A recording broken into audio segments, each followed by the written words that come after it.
a partir del final del capítulo 4, habiendo terminado el episodio de la Samaritana, Juan, los últimos versículos del 4 y los primeros del 5, ya el capítulo 5, nos presenta a Jesús como taumaturgo, o sea, como hacedor de milagros de cuerpos, porque ya había hecho su primer signo, pero más bien Juan lo llama signo en Caná.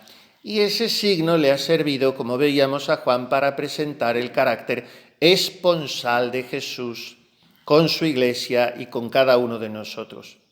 Ahora le sirven las curaciones para presentarnos a Jesús como Salvador y Salvador de las almas, significado en la salvación de los cuerpos, que esta es la vocación de ustedes. Pues bien, de Samaria fue Jesús a Galilea. De Samaria fue a Galilea, dicen en los últimos versículos, Juan 4, 43, hasta el 54, todo el final del capítulo 4. 2 días después salió de allí. Ya hemos visto otras veces en Juan este ritmo ternario, siempre al tercer día. También aquí 2 días después, está siempre haciendo referencia a la hora de la resurrección. Muere y 2 días después, al tercer día, resucita. 2 días después salió de allí, o sea, de Samaria, y se fue a la Galilea. Y luego hay un versículo un poco extraño, interpolado ahí, que no se sabe por qué está, porque si ha ido a la Galilea, pues no pega. Porque el mismo Jesús dio testimonio que un profeta no es honrado en su patria. Y cuando vino a la Galilea, le recibieron los galileos. Le recibieron, se sobreentiende, fue bien recibido, porque si yo no espero a nadie, no le recibo. Él llega solo y se establece donde quiere. Pero si le recibieron, es que le honraron los galileos, porque habían visto todas las cosas que había hecho el día de la fiesta en Jerusalén, pues ellos también habían asistido a la fiesta. Vino pues otra vez a Caná de Galilea, donde había hecho el agua vino. No se suele tener en cuenta esta vuelta de Jesús a Caná.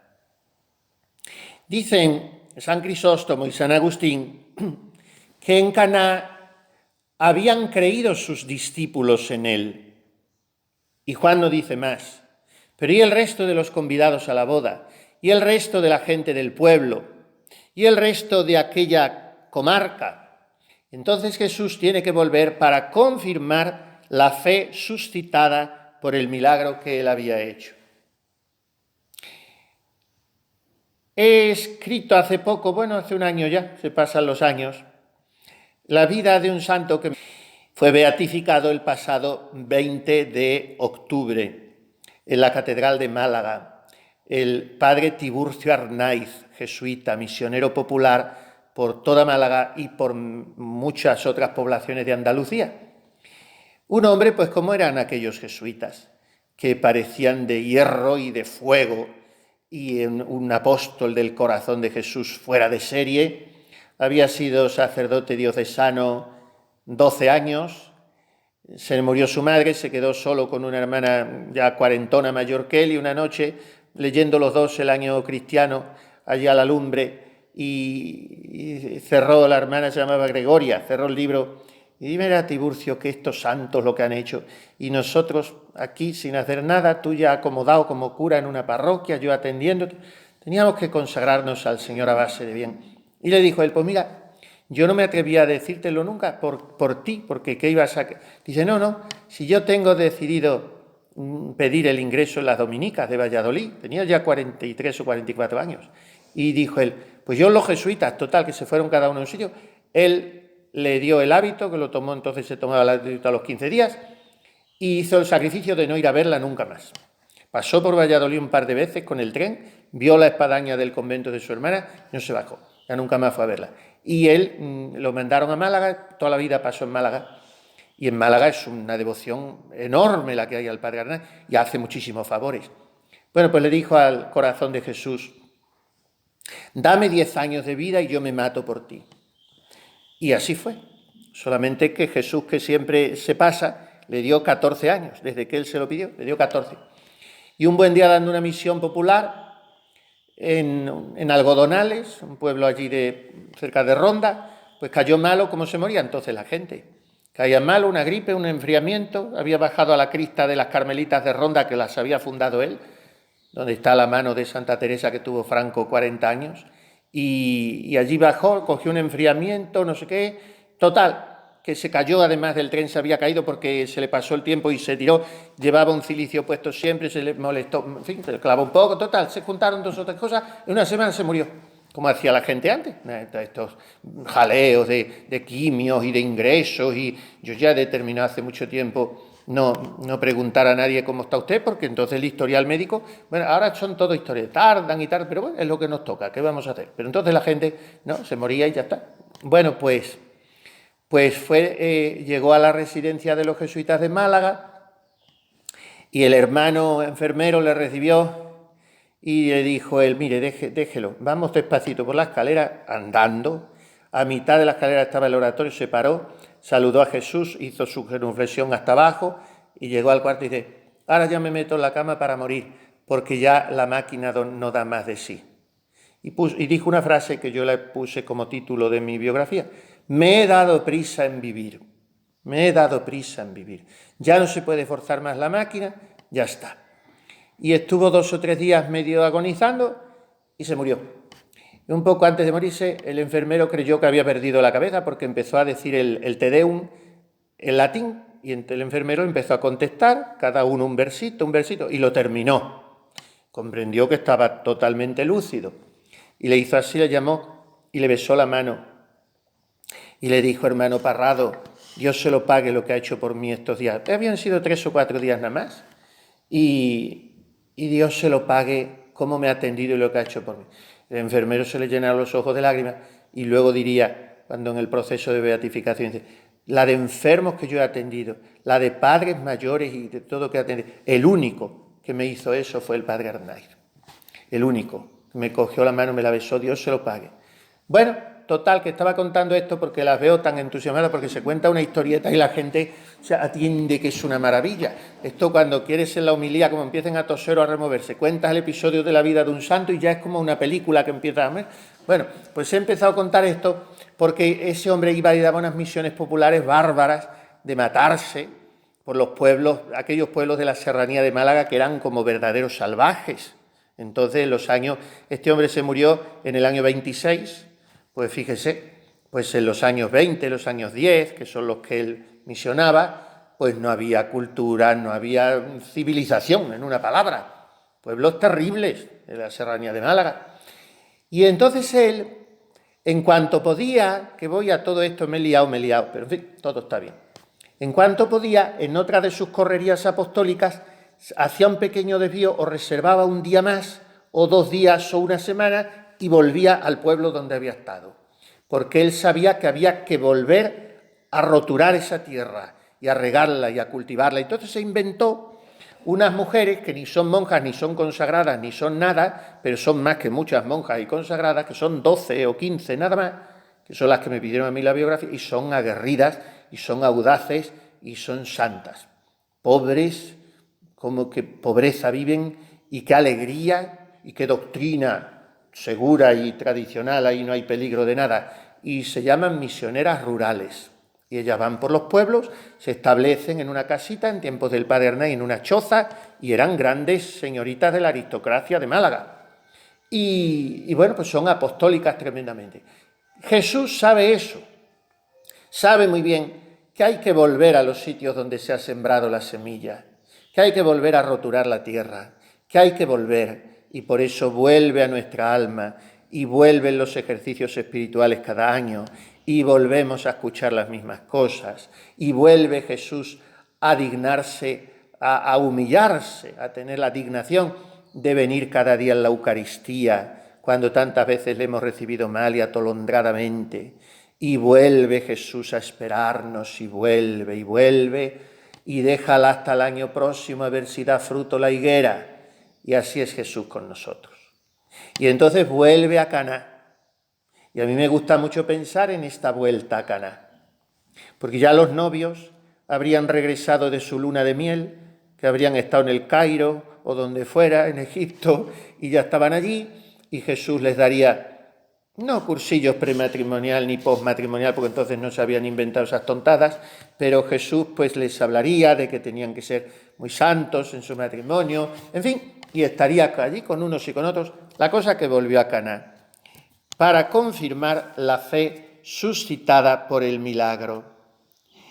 Y había en Cafarnaún, o sea, allá al lado, un señor de la corte, dice esta traducción, otras traducciones dicen un cortesano, otras dicen un funcionario real, que podría ser un funcionario civil o militar del rey Herodes Antipas. Bueno, era todo un personaje, todo un personaje. En las versiones más antiguas, las traducciones más antiguas y que tienen más sabor tradicional de la Biblia, leerán ustedes un régulo, el milagro del hijo del régulo. Régulo significa un reyecito, un reyezuelo, un pequeño rey. La cosa es que la palabra griega es basilikos, que sería funcionario del rey. Pero muchos códices antiguos griegos traen con una S en medio, basiliskos, que nosotros decimos se puso, mire usted, se puso hecho un basilisco, y no sabemos lo que significa. Bueno, pues un basilisco es un pequeño rey, y este hombre era un basiliskos, y era un régulo, y veremos la importancia que tiene que el hombre fuese esto. La cosa es que con todo su prestigio y su copete, tenía el hijo enfermo. Y cuando un hijito está mal, pues todas las vanidades mundanas se ponen entre paréntesis. Y había oído que Jesús venía de la Judea a la Galilea, y se fue a él, y le rogaba que descendiese y sanase a su hijo porque se estaba muriendo. Está muy bien traducido aquí. Otros dicen que le rogaba que bajase. Bueno, total, es lo mismo, bajar y descender. Pero bajar tiene para nosotros un sentido físico. Bajar una escalera, bajar si estamos en una población que está en alto, pues bajar. Ahora, descender es un sentido, primero, más literario y segundo, tiene un matiz más social y más espiritual. El que desciende no solo baja, sino que se abaja. Entonces Jesús, el régulo, el cortesano, ruega a Jesús que descienda, que se abaje, que se digne hacer ese milagro para sanar a su hijo porque se estaba muriendo. Y entonces Jesús contesta como aparentando un cierto desagrado. Si no viereis milagros y prodigios, no creéis. Y el de la corte insiste porfiando, Señor, ven antes que muera mi hijo. Y otras veces vuelven a insistir en el verbo de antes. Señor, baja. ¿Por qué? Cafarnaún estaba por debajo del nivel del mar. Recordemos, la depresión del Mar Muerto es como una cuenca que hay allí, Galilea. Entonces, de Caná, que está en un pequeño ribazo, tiene que bajar. Y el cortesano dice, Señor, ven, baja antes que muera mi hijo. Lo que le molesta a Jesús, entre comillas, no es tanto que este hombre no crea sin ver, sino sobre todo que le imponga el modo y el tiempo a Jesús. Y aquí estamos nosotros en este régulo tan bobo y tan torpe. Porque si pides un milagro a Jesús, pues deja en sus manos todo lo demás. Si tú crees que Él puede curar a tu hijo y los hijos de tu concupiscencia son tu soberbia y son tu egoísmo y son tu flojera y son tu comodidad y son tu independencia y tu falta de obediencia y buscar tu juicio propio, esos son tus hijos y hay que curarlos. Hay que hacer que de hijos de ira pasen a hijos de gracia. Y el que puede curar eso es Jesús. Ahora, si tú le dices, pero eso me lo tienes que hacer cambiándome la superiora, eso me lo tienes que hacer mandándome al otro destino, eso me lo tienes que hacer haciendo que el Consejo General se dé cuenta de que estas cosas en la congregación hay que cambiarlas. Y muchas veces somos así. O eso me lo tienes que hacer cambiándome mi temperamento, mi manera de ser. Si tu temperamento no te lo va a cambiar Jesús. La que tienes que cambiar eres tú, tu carácter, que es distinto al temperamento. El temperamento, la que es flemática, pues se va a morir así. Si antes tardaba 3/4 de hora en comer, pues acabará tardando media hora, pero no le pidas que coma en 10 minutos, porque hasta que coge la cuchara lo tiene que pensar 7 veces, porque es así. Y la que es una polvorilla y arde en un candil, pues hay que echarle la rienda. Cada uno venimos ya de fábrica con una serie de defectos y de cualidades. Y con esas nos morimos. El que tiene un genio vivo se muere con él. Quizá la santa, de lo que yo he leído, más penitente que ha habido en la Iglesia. Ha habido unas penitencias que no se pueden repetir. Santa María Micaela, terribles y muy raras. Bueno, el Señor se lo pediría, era una gran señora, la vizcondesa de Jorbalán, y entonces tenía un geniazo imponente.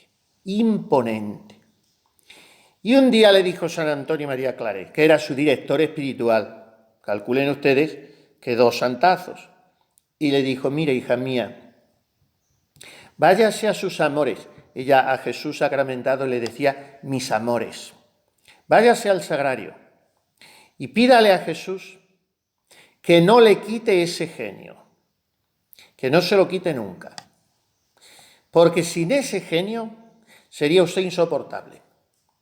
Porque claro, cuando ella tenía esos arranques de genio, pues se humillaba luego tremendamente y pedía perdón, porque lo malo no es el genio, lo malo es que no pide perdón a algunas personas. Mire usted, está religiosa, qué difícil, pide perdón.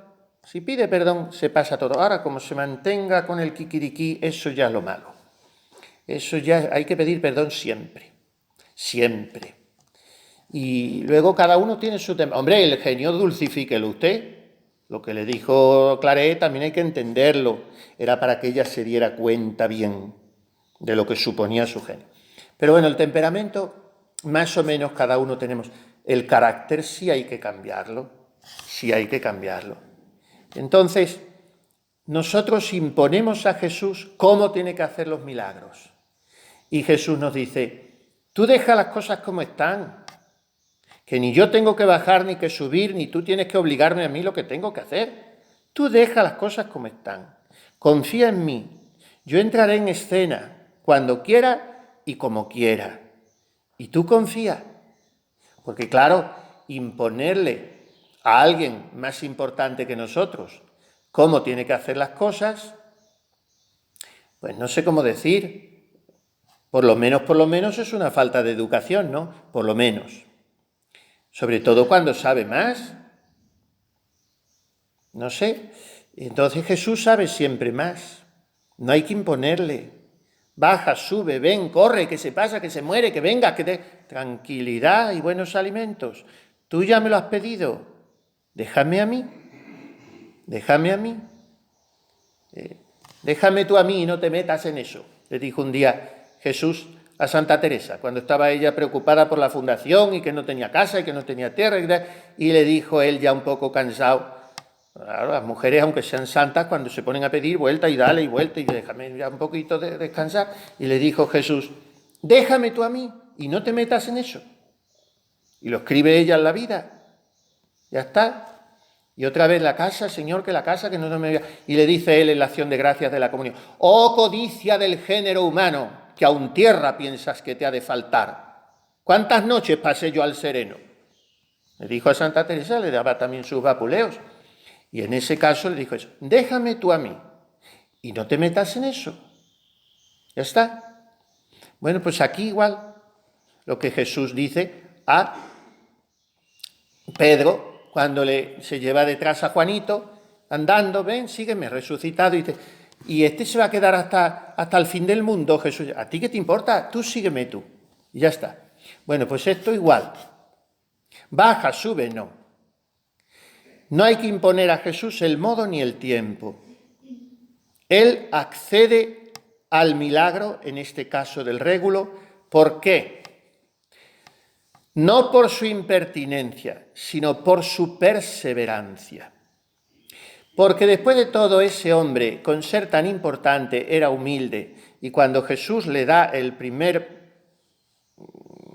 desaire, cuando dice: si no veis, no creéis, y el hombre no se desanima.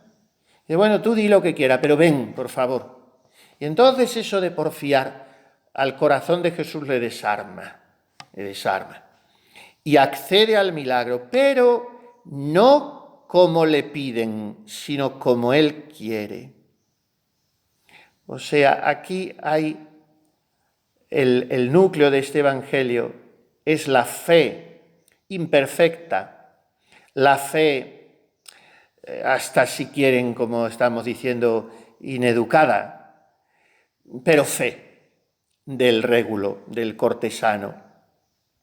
Y es que el Padre cree, al final, cree en la curación del Hijo antes de verla. ¿Por qué cree? Solo porque Jesús se lo ha dicho. O sea, la fe es el obsequio del entendimiento nuestro a la palabra de Dios. No hemos cogido nada, Señor. Sed in verbo tuo laxavo rete. En tu palabra echaré la red. Y esto sucede tantas veces en nuestra vida. Ahora, la fe no se apoya en los datos que nosotros hemos adquirido y que sumando dan un resultado. Eso no es fe, eso es eficientismo. La fe es abandono, la fe es confianza en la palabra de Dios. Entonces San Gregorio Magno hace esta comparación. El régulo, persona importante, influyente, funcionario real, pues como un ministro diríamos, pide a Jesús ir y Jesús no va.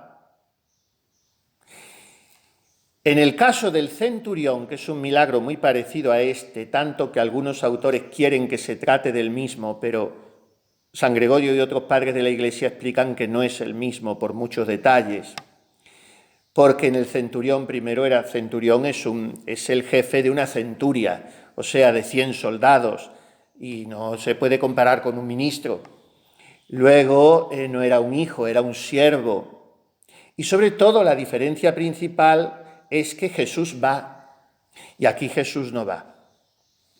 Y dice San Gregorio Magno, para el régulo, personaje muy importante e influyente de la sociedad, que manda a Jesús lo que tiene que hacer, como está acostumbrado a mandar, manda a Jesús, y Jesús no va. Y el centurión, bueno, un hombre también importante, pero al lado de un ministro, pues nada, mucho más humilde. Y este no manda a Jesús lo que tiene que hacer, ni siquiera está implorando para su propio hijo, está implorando para un criado.